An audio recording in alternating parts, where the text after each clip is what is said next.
Hello friends, எல்லாருக்கும் வணக்கம். என்னோட பேர் விக்னேஷ். ஆக்சுவலா இந்த வீடியோல நம்ம எதை பத்தி பார்க்க போறோம்னா, ஒரு சிலர் வந்து என்கிட்ட கமெண்ட் செக்ஷன்ல அப்புறம் மெசேஜ்ல கேட்டிருந்தாங்க.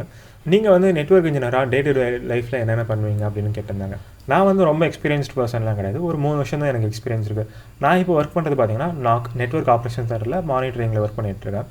சிஸ்கோல தேர்ட் பார்ட்டி பேரோல்ல ஒர்க் பண்ணிட்டு இருக்கேன். சிஸ்கோ கேம்பஸ் தான் இப்போ ஒர்க் ஃப்ரம் ஹோம்ன்றதால வீட்ல இருந்து பண்ணிட்டு இருக்கோம்.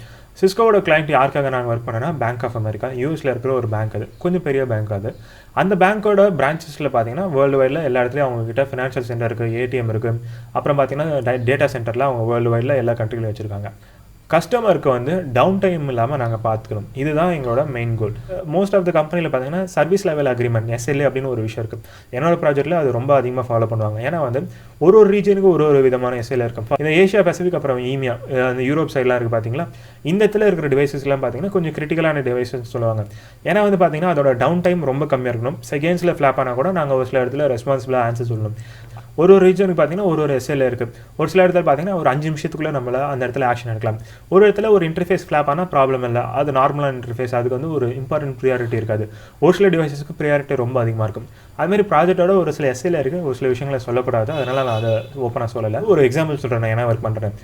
இப்போ வந்து யுனைடெட் ஸ்டேட்ஸில் ஏதோ ஒரு இடத்துல பார்த்தீங்கன்னா ஒரு ரவுட்டர் டவுன் ஆச்சு, இல்லை ஒரு ஸ்விட்ச் டவுன் ஆச்சு. அப்போ பார்த்தீங்கன்னா அது வந்து எனக்கு வந்து நோட்டிஃபிகேஷன் வரும். எங்ககிட்ட ஒரு மானிட்டரிங் டூல் இருக்குது, CMSPன்னு ஒரு டூல் இருக்குது, சிஸ்கோட டூல். அந்த டூலில் பார்த்தீங்கன்னா எங்களுக்கு நோட்டிஃபிகேஷன் வரும். அது நோட்டிஃபிகேஷன் வந்தோட அதை நாங்கள் செக் பண்ணி பார்ப்போம். IP அட்ரஸ் இருக்கும் நம்மகிட்ட, அதை வச்சு லாகின் பண்ணி அதை செக் பண்ணி பார்ப்போம்.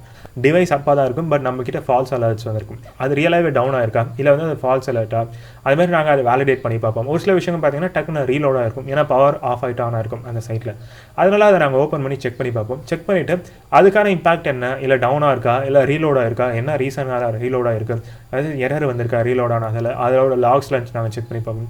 இந்தமாரி ஒரு டிவைஸ் டவுன் ஆனால் இந்தமாரி ஆக்ஷன்ஸ்லாம் எடுப்போம். அதே ஒரு சைட் டவுன் ஆயிடுச்சுன்னா அந்த சைட்டில் வந்து என்னென்ன இம்பாக்ட் ஆகிருக்கு, பிஸ்னஸ் இம்பாக்ட் என்னென்ன அந்த விஷயங்களை வந்து நாங்கள் வந்து ஒரு இன்சிடென்ட் கிரியேட் பண்ணி அதில் அப்டேட் பண்ணுவோம். ஒரு கம்பெனிக்கு ஒரு செட் ஆஃப் ஃபார்மேட் இருக்குது. அந்த மாதிரி எங்களோட ப்ராஜெக்ட்டுக்கு இருக்கிற ஃபார்மேட்டில் பார்த்தீங்கன்னா நான் அதை வந்து அப்டேட் பண்ணுவேன். ஏன்னா அப்போ தான் நெக்ஸ்ட் வர இன்ஜினியர் அவங்க வந்து என்னோட இன்னொரு டீம் பார்த்தீங்கன்னா யுனைடெட் ஸ்டேட்ஸில் இருக்காங்க, அவங்க வந்து பார்த்தாலும் அவங்க அண்டர்ஸ்டாண்ட் பண்ணுற விதத்தில் இருக்கணும்.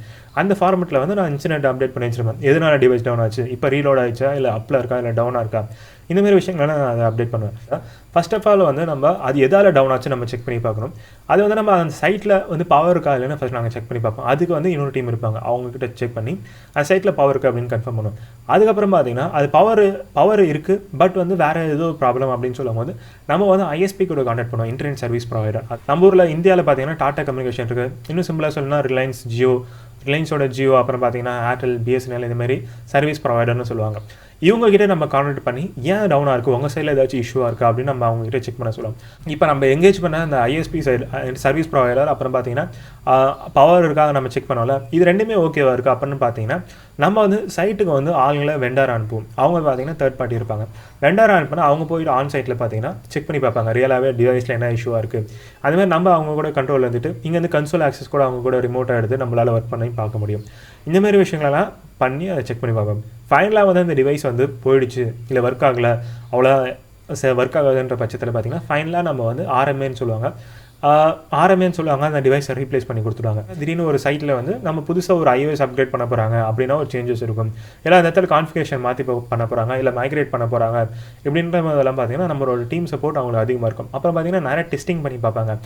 இப்போ சொன்னது ஒரு டிவைஸ் வச்சு சொன்னால் சம்டைம்ஸ் பார்த்தீங்கன்னா ஒரு இன்டர்ஃபேஸ் மட்டும் டவுனாக இருக்கும், ஒரு ஃப்ளாப் ஆகிருக்கும். இப்போ ஒரு ப்ரோட்டோகால் ஃப்ளாப் ஆகுதுன்னா, ஒரு BGP ப்ரோட்டோகால் ஒன்று ஃப்ளாப் ஆகுதுன்னா நிறைய ரீசன்ஸ் இருக்கும்.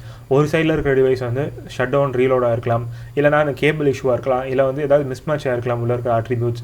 அதே மாதிரி நிறைய விஷயங்களாக இருக்குது. அதனால் இந்தமாரி என்ன இஷ்யூ, அந்த SLA இதெல்லாம் பேஸ் பண்ணி தான் ஒன்றுனா நாங்கள் ஒர்க் பண்ணோம். நான் மேக்ஸிமம் டெக்னிக்கலாக சொல்லாமல் கொஞ்சம் எல்லாருக்குமே அண்டர்ஸ்டாண்ட் ஆகணுன்றதால ஒரு சில விஷயங்களை டெக்னிக்கலாக இல்லாமல் கொஞ்சம் சிம்பிளாக சொல்லியிருக்கேன். மேலும் வேறு ஏதாச்சும் விஷயங்களை பற்றி உங்களுக்கு தெரிஞ்சுக்கணும் இன்ட்ரெஸ்டாக இருந்தீங்கன்னா கீழே கமெண்ட் பண்ணுங்கள், பார்க்கலாம். இல்லைனா வந்து டெலிகிராம் குரூப்பில் மெசேஜ் பண்ணுங்கள், நம்ம டிஸ்கஸ் பண்ணலாம்.